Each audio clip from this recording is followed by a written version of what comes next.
Welcome to the darkness. So that's just the opening frame of our first example today. This is the super practical exercise. We've got just a whole smorgasbord of effects and wonderful things happening. Let's jump into Robert's work.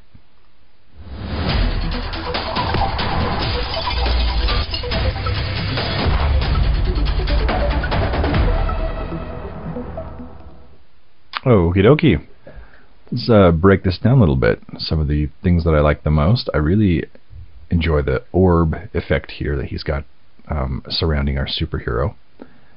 And he went through several iterations, actually. This is, I think, the third draft. He kept going back and refining a lot of the individual elements here and like roughening the edges, softening things so they didn't look quite as cartoonish. Because at first it looked pretty cartoony, especially here where you had layers of different versions of the effect. But now it just has this kind of cumulative effect of, lots and lots of dust or rubble, or what am I saying, lots of energy moving outward. And so it looks this has improved significantly since the first draft. We've got a lot of interesting, I love the effect of the creepy eyes here. We've got some nice compositing of the ground when she lands, the crumpling of the dumpster. I always love seeing that. And the yeah, everything's working together pretty well here. Nice work from Robert. Next we've got Onur. And let's see. Let's take a look.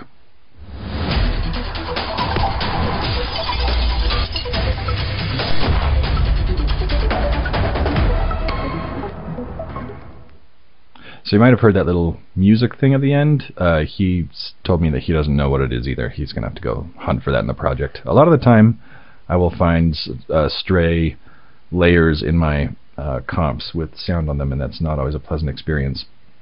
I remember doing a bunch of compositing for some music video one time, and the clips that I was given as the compositor had audio attached to them, and so I had like 17 layers of this in my comp of this footage, and all of them had the audio enabled, and so it came out just like completely destroying my ears if I listened to it. So watch out for that. Also, this is a very fun effect that we've got opening this. I do not know how he did this or where he got that or how he created that, so that's a unique opening effect.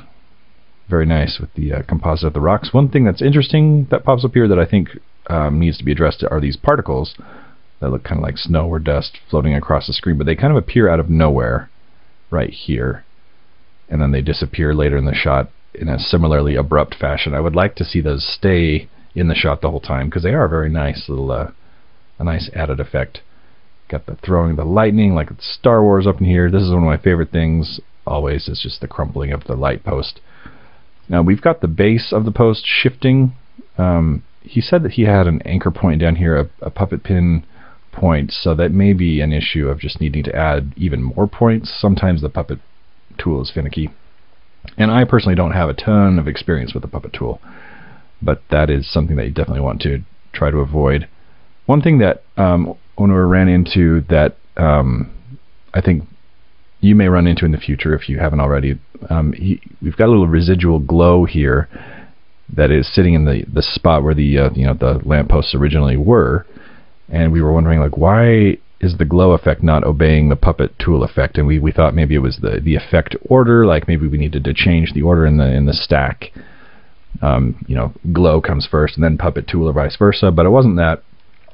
If you're in the puppet tool, if you ever do this, and this is not just with this glow, I've had this happen with other objects when I have used the puppet tool before, you have to create enough pins along your object close enough to the edge to get to capture the whole object, because each pin only has a certain like radius of influence. And so if After Effects doesn't detect a pin close enough to part of your element, it just will simply not move it, and you'll get this ripping effect, which is really awful. But within the puppet tool dialog, the effects dialog in your layer panel, I'm just gesturing to the area where it would be in After Effects at the bottom of the screen. I took a screenshot from After Effects showing that I've got the puppet tool open here. Hopefully you can see that pretty well. I've got the puppet effect selected, and down here there is the mesh, which as you place points, like you can see a couple of points here, it creates a little triangulated mesh in between to kind of determine where the different pieces, where the different pixels are going to move based on your pins. There is the expansion property, which by default is set really low to like 3 or something. And if you simply crank that up, you will be able to fix this problem. The mesh expansion for the puppet tool will take care of this glow issue. And now we have Mark.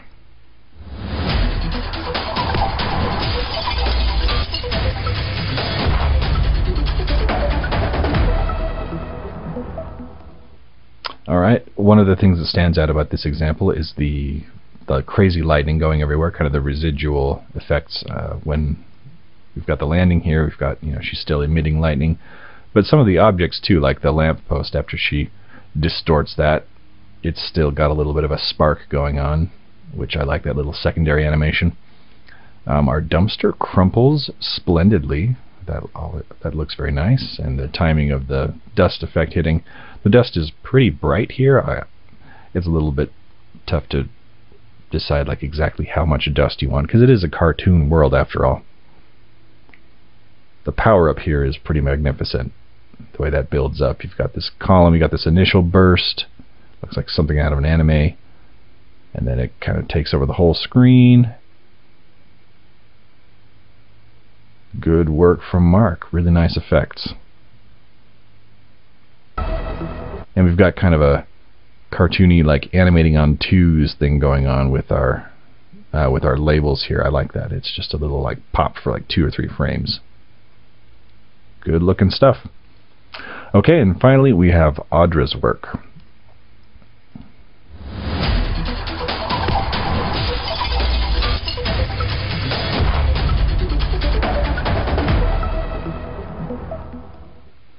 Okie doke.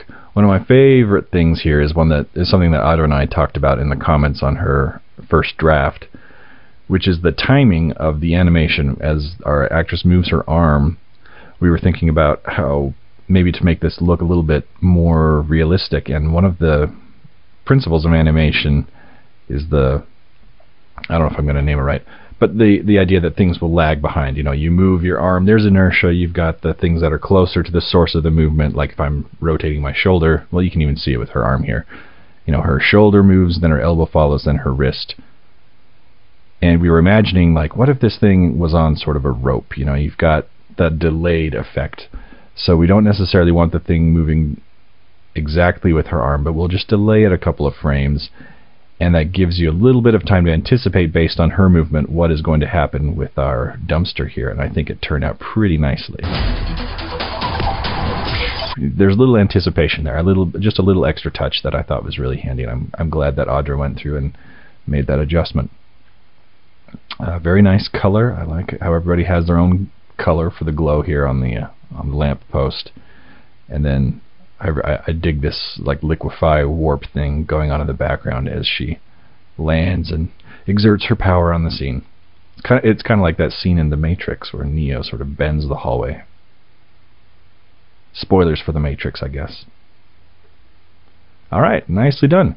And that is really unreal. I always clap when I do this. I guess I usually cut that out, but yeah, I always clap when I'm at the end of these things. A lot of good work coming in. This exercise is one of the more fun ones, I think.